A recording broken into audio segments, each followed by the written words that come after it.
नमस्कार मंडळी, आम्ही मालवणी या चॅनलवर आपले मनापासून स्वागत आहे। हे बघा, आम्ही आज आपला मस्त असं मालवणी पद्धतीत काळ्या वाटाण्याचा सांबारा करून दाखवणार आहे। तरी पण व्हिडिओ स्किप न करता पूर्ण पहा। हे बघा, आपण आता हे काळे वाटाणे मी काल असे स्वच्छ धुवून मस्त असं 2-3 पाणी स्वच्छ धुवून घ्यायचे। त्याच्यानंतरच आपल्याला हे भिजत ठेवायचे। व्यवस्थित भिजल्याच्या नंतर आपल्याला ते कुकरमध्ये 5 ते 6 शिट्या काढून घ्यायचे। कारण काळे वाटाणे मंडळी शिजायला जरा बराच वेळ लागतो आणि सांबार करायचं बोललं तर वाटाणे चांगले शिजले गेले पाहिजे। आणि तुम्हाला उसळ करायची असेल तर उसळ करताना मोड काढून तुम्ही उसळ करा। आता हे मी सांबार करते त्याच्यामुळे आता मी हे मोड काढून घेतलेले नाही। आता आपल्याला हे 5 ते 6 छान असं शिट्या काढून घ्यायचे। तर हे बघा, आता मंडळी छान असे मी 5 ते 6 कुकरच्या शिट्या काढून छान असं वाटाणे मेन होईपर्यंत व्यवस्थित असे आपल्याला शिजवून घेतलेले आहेत। आणि आता ह्यातले मला जास्तीत जास्त काळे वाटाणे वाटून घ्यायचे, जेणेकरून सांबार तुमचं चांगलं होण्यासाठी वाटाणे तुम्हाला जास्त वाटून घ्यायचे आहेत। आता थोडेसे वाटाणे आपल्याला फक्त यामध्ये ठेवून घ्यायचे। सांबारासाठी वाटाणा जास्त वाटला जातो, किंवा तुम्ही कोणतेही कडधान्याचं सांबार करा त्यासाठी सांबार हे जास्त वाटले गेले पाहिजे। आणि बंद चालू करून अशा प्रकारे दरदरीत असं आपल्याला वाटून घ्यायला पाहिजे। एकदम बारीक अशी पेस्ट करायची नाही, फक्त दरदरीत असं वाटलं गेलं पाहिजे, तरच छान अशी चव येते। यामध्ये तेलामध्ये 1 पळी मी तेल घालून लसूण असं छान असं लाल होईपर्यंत फ्राय करून घेतलं। त्यानंतर कांदा कढीपत्ता व्यवस्थित आपल्याला लाल होईपर्यंत फ्राय करून घ्यायचं आहे, जेणेकरून व्यवस्थित कांदा लसूण कढीपत्ता व्यवस्थित भाजले गेल्याच्या नंतर अजून तुमच्या सांबाराला छान चव येते। आणि आपल्याला आलं लसूणची पेस्ट घालण्यापूर्वी आपल्याला थोडा बारीक गॅस करून त्यानंतर आलं लसूण कोथिंबीर कढीपत्ता ह्याची पेस्ट घालून छान असं परतवून घ्यायचं आहे। आणि तुम्हाला आवडतील त्यानुसार यामध्ये मसाले घालून घ्यायचे, तुमच्या आवडीनुसार तिखट कमी जास्त हवं असेल तसं। हे मी आता लाल तिखट मसाला 2 चमचा, गरम मसाला, मालवणी मसाला, हिंग हळद हे सर्व मसाले घालून घेतले आणि छान आपल्याला आता ते परतून घ्यायचे।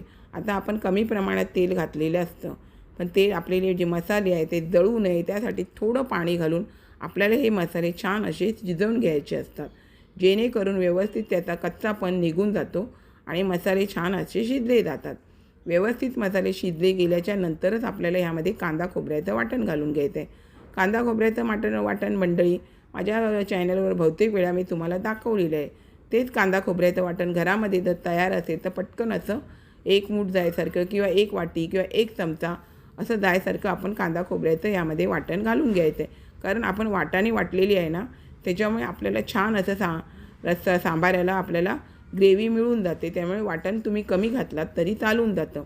आता आपण वाटण व्यवस्थित परतून घेतल्याच्यानंतर जे वाटाणे आहेत ते आपण व्यवस्थित दरदरीत वाटून घेतलेले आहेत, ते ह्या मसाल्यामध्ये आपल्याला व्यवस्थित असे परतून घ्यायचे। मसाले व्यवस्थित परतून झाल्याच्यानंतर आपल्याला मिक्सरच्या भांड्यामध्ये पण कोमट पाणी घालून व्यवस्थित असं आपल्याला हे शिजवून घ्यायचं आहे। आणि तुम्ही कोमट पाणीच घालून मंडळी हे आपल्याला सांबार आहे ना छान शिजवून घ्यायचं, जेणेकरून चांगली चव पण येते, तुमचं सांबार पण छान शिजलं जातं। आणि जे मिक्सरच्या भांड्यामध्ये आपण जे म्हणजे कुकरमध्ये जे आपण काळे वाटाणे शिजवून घेतलेले आहेत ते पण ह्यामध्ये घालून घ्यायचे। आणि बघा, वाटाणे अगदी थोडे घेतलेले आणि बाकीचे सगळे वाटाणे मी वाटून घेतलेले आहे। आणि मिक्सरच्या भांड्यामध्ये गरम पाणी घालून आपण आता म्हणजे जरा थोडंसं कोमट पाणी घालून आपल्याला हे व्यवस्थित असं उकळी काढून घ्यायचे। जवळजवळ 2-3 वेळा उकळी काढून घ्यायची। आणि नंतर तुम्ही पुन्हा बारीक गॅसवरती 10 मिनटं आपल्याला हे सांबार छान असं शिजवून घ्यायचं, जेणेकरून सांबाराला चव चांगली उतरते, मसाले बिसाले छान लागले जातात। त्याच्यामुळे 1-2दा उकळी काढून झाल्याच्यानंतर मंद आचेवरती तुम्हाला 10 मिनटं गॅसवरती ठेवून घ्यायचं आहे। मंद आचेवरती शिजवल्यामुळे काय होतं माहिती आहे, सांबार पण छान शिजलं जातं। आता ह्यामध्ये बघा, हे ओल्या नारळाचे खोबऱ्याचे तुकडे आहेत। माझ्या आईला अशीच खोबऱ्याचे तुकडे घालायची सवय होती सांबाऱ्यामध्ये, चिकनच्या रस्स्यामध्ये, त्याचप्रमाणे मी हे तुम्हाला घालून दाखवत आहे। तुम्ही सांबार पीत असताना किंवा तुम्ही वड्याबरोबर आंबोळ्याबरोबर किंवा भाताबरोबर खात असताना हे जे ओल्या नारळाचे तुकडे तुमच्या तोंडामध्ये खायला येतात त्यावेळी ते 1 नंबर मंडळी लागतात, खूप छान लागतात। अशा प्रकारे ओल्या नारळाचे तुकडे घालून काळ्या वाटाण्याचा सांबार करून बघा। आता ह्यामध्ये मी चवीनुसार मीठ घालून घेतलं। मीठ जरा बेताचंच घालायचं, जास्त घालायचं नाही, नाहीतर सांबार तुमचं खारट होऊ शकतं। आणि व्यवस्थित अशी आपल्याला 2-3 वेळा उकळी काढून घ्यायची. आता हे मी 2-3 वेळा उकळी काढून मंद आचेवरती छान असं शिजवून घेणार. आणि मंडळी जर आपले वडे असतात ना तांदळाच्या पिठाचे वडे, त्याबरोबर तर काळ्या वाटाण्याचा सांबार एक नंबर लागतं. आणि आंबोळ्यांबरोबर ती भाताबरोबर पण छान लागतं. आणि उचलून प्यायला पण सांबार छान लागतं. त्याच्यामुळे तुम्हाला जर किती पातळ हवं असेल, काय हवं असेल, त्याप्रमाणे तुम्ही हे करू शकता. छान अशी उकळी काढून मी मंद आचेवरती बघा छान व्यवस्थित शिजवून घेतलेलं आहे. त्यानंतर ह्यावरती बघा काठ येतो. जवळजवळ 10 मिनटं तुम्हाला मंद आचेवरती व्यवस्थित असं शिजवून घ्यायचं आहे. मस्त आपलं सांबार शिजल्याच्या नंतरच आपल्याला यामध्ये कोथिंबीर घालून नंतर मग आपल्याला गॅस बंद करून घ्यायचं आहे. आणि यामध्ये जसे खोबऱ्याचे तुकडे आपण घालतो ते पण छान व्यवस्थित शिजले जातात आणि खायला पण खूप छान लागतात. आता आम्ही गॅस बंद करून कोथिंबीर घालून घेतली आणि एक नंबर मंडळी असं हे आपलं काळ्या वाटाण्याचा सांबार तयार झालेला आहे. आपण पण नक्की अशा प्रकारे एकदा करून बघा. हे बघा मंडळी छान असं मी आपणास काळ्या वाटाण्याचा सांबार करून दाखवलेला आहे. अशाच नवनवीन रेसिपी किंवा इतर व्हिडिओसहित मी आपणास कायम भेटतच असते. आपण माझ्या चॅनलला लाईक, शेअर, सबस्क्राईब, हाईप करायला विसरू नका. चला तर आता इथेच थांबते.